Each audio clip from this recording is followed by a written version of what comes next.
Welcome, Inner Voice family. Today I want to continue on a topic about children, but also about family.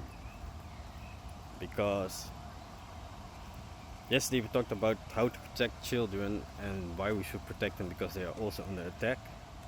But before that, we must actually we must actually protect the children from ourselves if that is necessary. And with that I mean from our own traumas and our own flaws. And I know we aren't perfect. Nobody's perfect, but you can strive to be it. And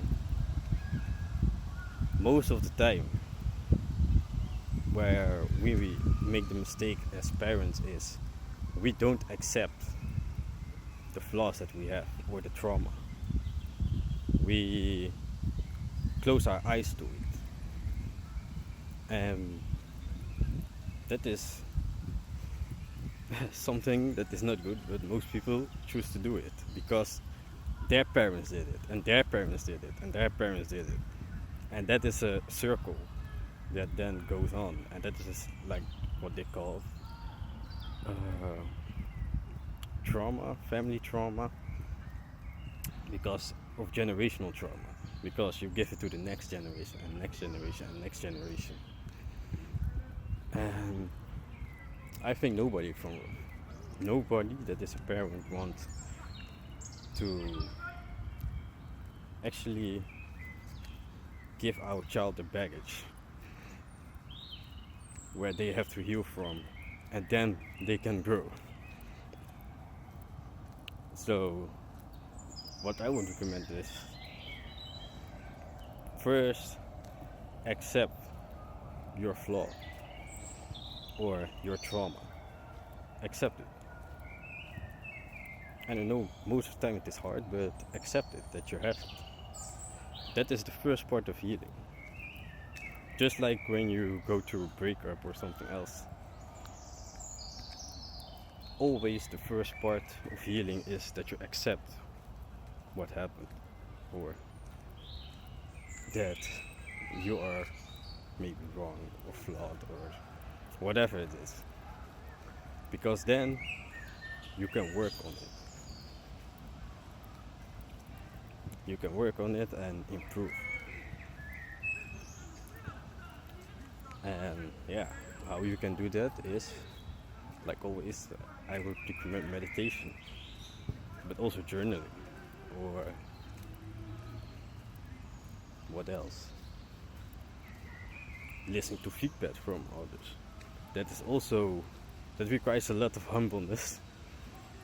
And yeah, you have to throw away your pride. But first you must do that, accept it, then go heal. Whatever it is that you need to do, try to heal. And maybe you need help with it. Don't be prideful or too ashamed. When you need help, just go for help. It is not only it's not only good for you, but also for the children. And yeah, I think that most of us we don't want to give our children a baggage. But what we want is we want to give our children a head start. A head start that we didn't have. And one way you can do it is to heal your own trauma. Show them that even when things are being taught wrong, or you create the wrong habit or something, it is possible to change and to improve.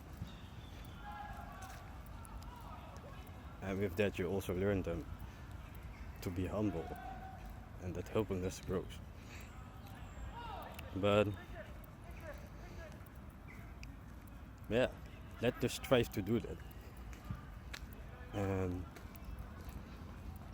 if you, yeah, if you are agreeing with me, just say yes, I agree in the comment. But I think that most of us are stuck in a loop where we don't want to accept that something is wrong, and too bad that our children are the victims from that in families. But I think if we do that every time, that instead of a negative cycle that we give to the next generation, and we show our children how to heal and how to change for the better, that there will be a positive cycle will be created. A cycle where they teach their children how to improve and how to improve for the better. And that will upgrade every time. So yeah. And when they don't have to fight against that trauma, that is also where a lot of our children will be protected from harmful things in society, because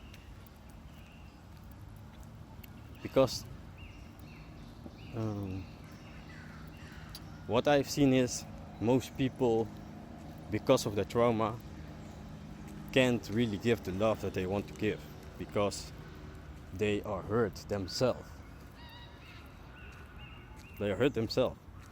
And that is why they, like a saying I heard, because we can't express the hurt that we have, so we show someone else our pain. We show them our pain, and maybe it is beating, maybe it's verbal, maybe it's something else. But that is how we then try to tell our story. But our children, we need love, and that is not something that is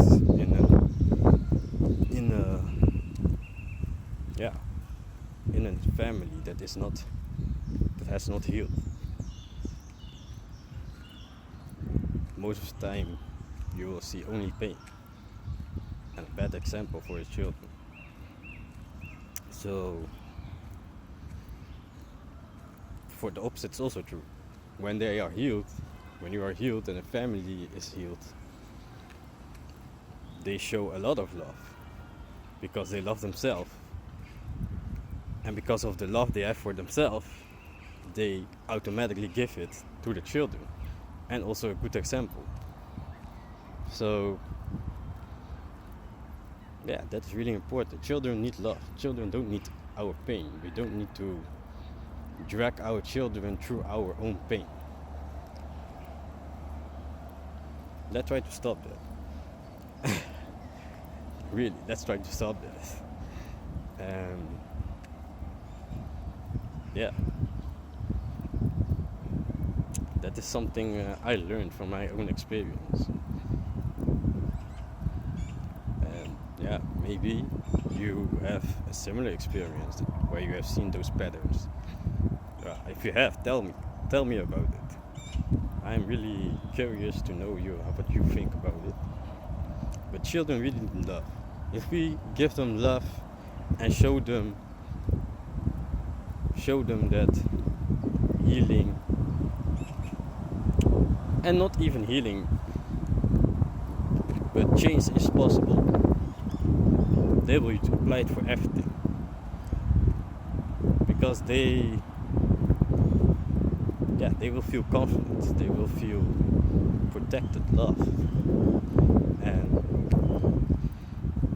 that will make them not so vulnerable than children that are unloved, children that don't feel protected, children that don't feel hurt. That's also important. Listen to the children. Really listen. Spend time with them, so you get to know your children. Just like when you go on dates, by spending time with each other, you learn from each other. That's the same with children. And if you give all that, society can do nothing because they know they have their parents or the guardians maybe, but they know that they have everything they need. They don't need to find it somewhere else. And so people can't abuse the things they lack. So yeah, let's try to do that. Let's try to create the right environment for our children and also protect them for the harmful things. So yeah, like, comment, and subscribe, and I see you later.